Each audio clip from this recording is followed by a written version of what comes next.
latest from the great French master Claire Denis is out today, streaming on Hulu. It is called Stars at Noon.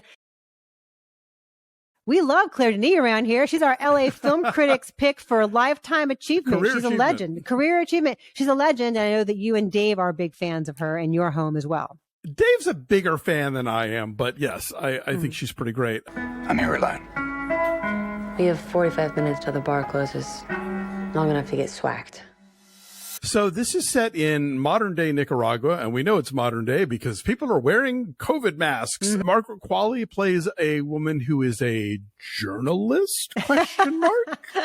We're told she has a press card, but that it's been revoked, and she seems to be there on behalf of a lifestyle magazine, which is like maybe not the time to be in a war-torn, on the verge of collapse Central American country, which is what's being portrayed in the film. She hooks up literally with Joe Alwyn, who is with an oil company, a businessman. Who can say, really?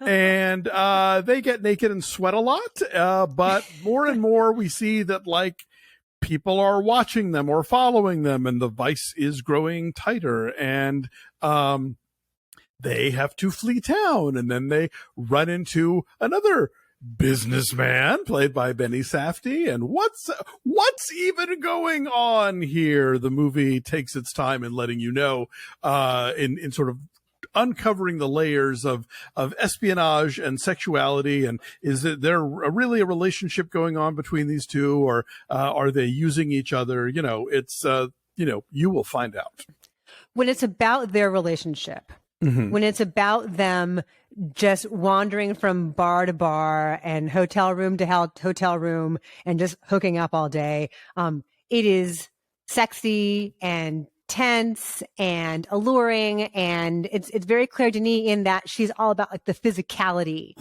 of relationships. She's not a romantic. And so the totally pragmatic and physical and impulsive nature of this relationship is really vivid. And it's just, it's intense in an understated kind of way. When it's about the two of them, it's great. You know, they are both sexy as hell. They're both beautiful, frequently naked and very sweaty, as you say. At times it reminded me of Barfly. Have you seen Barfly? Yes. It's about these two strangers who in the real world would never really hook up with each other, but they both have this shared need to like find the next drink, and they're just day drunk all day, every day, both kind of avoiding who they really are, avoiding the danger that is creeping up on them. If they can just stay a little bit drunk and wander around and hide in hotels, they're going to be okay. And so that intensity felt really familiar to me from other films that achieve that kind of bond so well. When it starts to have a plot, when that plot kicks in, it gets way less interesting. Once there's a structure to it, you know, it's not nearly as compelling as just like the mood of them wandering around and getting to know each other. I mean, I see what you're saying, but on the other hand, you know, colonialism is such a recurring kind of motif for her films, all the way back to like Chocolat, and, you know, as recently something like White Materials, you know, with Isabelle Huppert. You know, she's a French woman who I think grew up in Africa. And so like the sort of the white man's burden plot is something that she finds interesting to observe, the way that sort of clueless Europeans and Americans will insert themselves into these situations involving Africa, or in this case, Central America, and sort of mess everything up. And even when they leave, they don't really leave. It's like it's a cancer that never quite gets completely cut out. And so, you know, that is important to her, and I think that's something that she's you know, trying to explore here. But I agree, it doesn't necessarily have the same weight as just the sort of intensity and the enigma of what's going on between these two leads, who are constantly, like, anytime anybody asks them a direct question about anything, they're constantly sort of dissembling.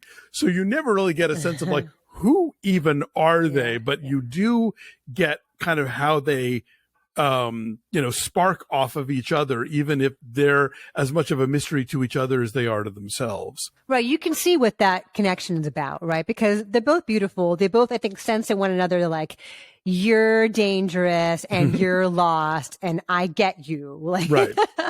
It's toxic and it's not going to last. But in this moment, it's very exciting. I want to mention also Denis Ramirez is really good as a Costa Rican cop who is part of the story as the actual plot kicks in. He was really good in Falcon and the Winter Soldier. He was in Top Gun Maverick and Assassination Nation. He's great because he keeps you guessing as to what his intentions are. I like Benny Safdie in it in just a couple of scenes here and there because, again, you don't really know. I mean, you have an idea, but you don't really know who he is. He adds to the mystery of it. I just think it's always cool to see him pop up in movies. Yeah, no, like in Licorice Pizza, he's good at somebody who, like, you can't quite see what's happening behind his eyes, and so it could be any number of things, and it could be something as just like that he's a closeted politician, or that in this case he's, he is not as he originally presents. He's a man of mystery, and Margaret Qualley is just like feline, like sexy as hell, like alluring. She has that thing. Yeah, she has her mom's hair, of course. Yeah, and Joe Alwyn he's low key, he's understated, and is not as sexy or compelling, but also he's not meant to be. She's the wild card here, and he's sort of a blank slate. Exactly. And I think he's one of those actors where his blankness kind of comes through anyway. So he's being very strategically cast here. It's like Dave and I always talk about when Kubrick cast Keir Dullea in 2001.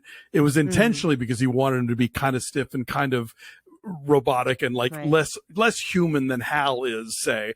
And so for a movie like this where he exists as this sort of like enigmatic blank space, but also sexy, this is the guy you get, And that was not a Taylor Swift pun, you saying blank space. Oh, I don't even know. I've got a blank space baby and I'll write your name. She's dating him. She's dating Joe Alwyn. Okay. Aren't you glad I'm here for all the Taylor Swift Thank you for news? translating because I missed all of that. So I'm going to say 5.8. I liked it for a long time and it's very long. And as you discovered today, Alonso, if you watch it on Hulu, there are commercials. There are commercials. Yeah. But like in the first half to 45 minutes, and then there aren't. So I don't know, but yeah, be ready for that if you watch it on Hulu. Because it's long anyway. It's long anyway than there are commercials. I'm going to say 7 because I think even when the film feels sort of languorous, it's all very intentional in that kind of Antonioni way. Like we're meant to feel the day-to-day ennui of these characters who are sort of stuck in this place and they don't know if they're going to be able to get out of it. And there's really nothing else to do but like drink and fuck. So even though there were times where I was getting a little antsy, I was like, all right, but this is the movie wants to do this. So just know that going in, that there will be some stretches where you're like, no, that's the good part. The drinking and fucking is the good part. No, but I mean, beyond that, just like the pacing is intentional is what I'm trying to say. Indeed. So let us know if you guys watch it on Hulu.